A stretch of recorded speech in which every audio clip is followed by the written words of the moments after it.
আমার রাসূল এত সুন্দর করিয়া কোরআন তেলাওয়াত করত, এত সুন্দর মধুর কণ্ঠে কোরআন তেলাওয়াত করত।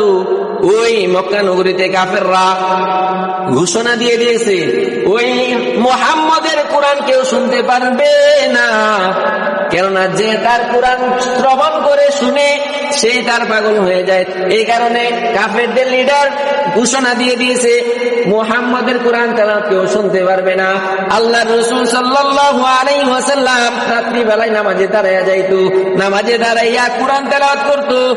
একে একে সব কাফের বেঈমানেরা আল্লাহর রাসূল সাল্লাল্লাহু আলাইহি ওয়াসাল্লামের কোরআন তেলাওয়াত শোনার জন্য বাড়ির আশেপাশে লুকায়া থাকতো।